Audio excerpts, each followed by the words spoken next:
All right, welcome back. We are going to be talking about different types of lines. So the first type we're going to talk about are parallel lines. So with parallel lines, they have the same slope and different y-intercepts. So there's actually kind of like there's two characteristics. The first characteristics, maybe I'll use A and B, is that they have the same slope. The second one is they have different y-intercepts. So let's look at these two lines. They're both in slope-intercept form. So we see that they do have the same slope here. And then, so that's great. That meets this requirement. And then here, they have different y-intercepts. So perfect. We know that those two lines are parallel, some type of parallel lines, right? So the other type of lines would be lines that just intersect. And how you know if there's two lines that intersect is they just need to have different slopes. So if they have different slopes, you know that they are going to intersect at some point. And if you see here, there is a slope of 2 and there's a slope of 4. So they have different slopes. So that's perfect. We know that these are intersecting lines. The last, so that would just be anything that, any type. They just intersect in one place, okay? Those are intersecting lines. They have different slopes. Next one is coinciding lines. So these are both in, they have two characteristics as well, and they're actually kind of similar to parallel lines. Coinciding lines means it's the same line, one line right on top of another line. Okay, so two lines that are right on top of each other. So here, they have the same slope, and you can see that here, right? They have the same slope, so 2 and 2, that's the same, which is the same thing as parallel lines. But with coinciding, they have to have the same y-intercept as well. And you can see here, they do have the same y-intercept. So really, they're just the same line. So that's the big difference between coinciding lines and parallel lines. They both have, you know what I mean, that same slope, but parallel lines have different y-intercepts and coinciding lines have the same y-intercept. So those are kind of some of the differences there. So let's go ahead and look at some different examples.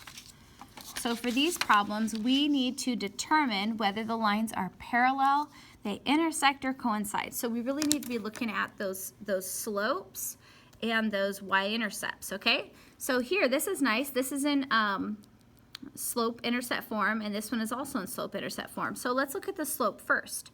The slope here is equal to 3, and here is equal to -3. So what does that mean? The slopes are different, right? So since they're different, it's not going to be parallel lines or coinciding. We know that these are intersecting lines. So the lines intersect. And that's really all we have to do. Oh, what I would say before you move on, this stuff right here needs to be on flashcards, okay? This also needs to be information that you commit to memory. And this really should be something of review for you. I'm going to say flashcard because this is a review from algebra. Algebra chapter 4. I don't remember the lesson, but like maybe 4.8 or 4.9. I think it was 4.9. Okay, so let's look at 3b. It says determine whether the lines are parallel, intersect, or coincide. So again, we got to look for the slope. So this is nice. This is in slope-intercept form. So I know that that slope is right there. The slope is equal to -1/3. But here, I don't know what the slope is because it's not in slope-intercept form. So just like we did in that warm-up, I need to isolate y and get y by itself. So to do that, I'm going to divide this by 6, but also we need to divide each individual thing. So remember how I was saying that in the warm-up? You have to divide each individual thing by 6. So 6 divided by 6 is 1. So we have y equals, and then we just need to reduce that. So 2, 6, 2 goes into 2 1 time, 2 goes into 6 3 times. So we end up with -1/3 x plus 12 divided by 6, which is 2. So we know the slope here. The slope here is -1/3. So now we know the slopes are the same. All right, so here we didn't really need to go any farther with this problem up here because the slopes were different. So when the slopes are different, boom, lines intersect. But down here, the slopes are the same. So now we need to determine, are they parallel or they're coinciding? So we have to look at that y-intercept. So here the y-intercept is 5, and here the y-intercept is 2. So they have the same slope, but they have different y-intercepts. So that means the lines are parallel.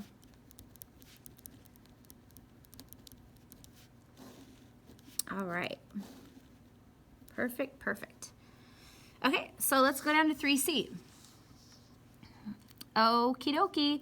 So again, we got to find whether the lines are parallel, intersect, or coincide. So for this first equation, yeah, we got to put this bad boy into slope-intercept form because we don't know anything about this right now. So I'm going to solve for y, just like we did in the warm-up. I'm going to add 4x to both sides.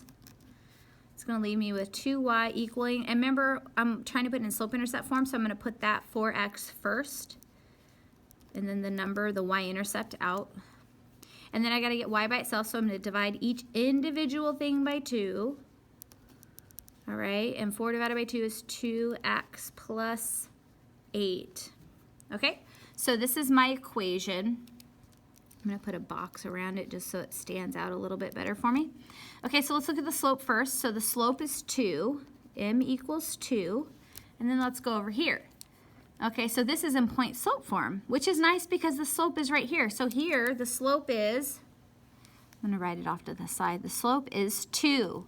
So we know that they have the same slope, all right?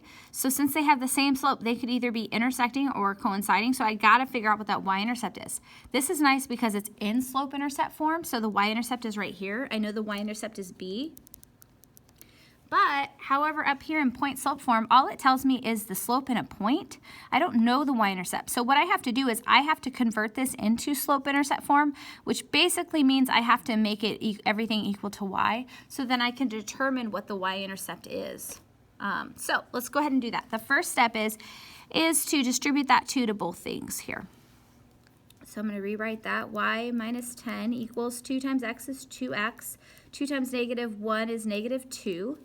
Okay, now just got to get y by itself, so I'm going to add 10 to both sides.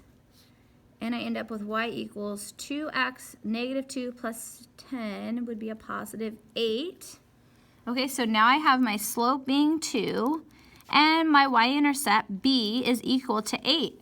And they have the same slope and the same y-intercept, so the lines are coinciding, or they coincide. The lines coincide. Let's just say lines coincide. Perfect.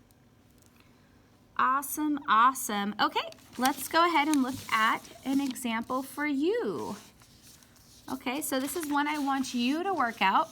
Check it out, example 3. Determine whether the lines right here, 3x plus 5y equal 2 and 3x plus 6 equal negative 5y are parallel, intersect, or coincide. Here's my friend the pause dragon. Remind you to pause your device, work that problem out. When you get done, press play, and we'll talk about it together. All right, see you in a bit. Okay, let's go for it. Let's see how you did. So the first thing I'm going to do is write down both of these equations. I think I'm tired of looking at that blue. Change it up to purple. 3x plus 5y equals 2. That's one equation. And then the other one is 3x plus 6 equals negative 5y. Okay, so I need to get y by itself. So I'm going to get rid of this 3x. So I'm going to subtract 3x to both sides. I got 5y equals, I'm going to write that because I'm trying to put it in slope-intercept form. Put that 3x first, and then just divide every individual thing by 5. So we have y equals negative 3/5 x plus 2/5. Okay? Which means my slope is equal to negative 3/5. All right, and my y-intercept, I'll just do that too. Y-intercept is 2/5, right? Perfect. All right, let's go ahead and go on to this one. So this is nice. My y is already kind of over here on this side by itself, so I just need to divide each thing by negative 5. No problem, I can do that. Okay, so I end up with negative 3/5 x minus 6/5 equals y. And then I'm going to use that symmetric property of equality and swap the sides so the y is on the left side. And just rewrite everything just exactly how it is. And then let's figure out what the slope is. So now we have y by itself, so we know that the slope is equal to negative 3/5. And I'll just stop there. Okay, the slope over here is negative 3/5. Okay, so the slopes are the same, so I do need to figure out what that y-intercept is. And the y-intercept, even though they're fractions, it's not a big deal. Negative 6/5. And my y-intercepts are different. So my slopes are the same and my y-intercepts are different. So if you said the lines are parallel, you would be correct. So just make sure that you showed, all your work is shown just like it is here. And yeah, that is it for that problem. So if you got all of that correct, you did a wonderful job, and we will see you in a little bit.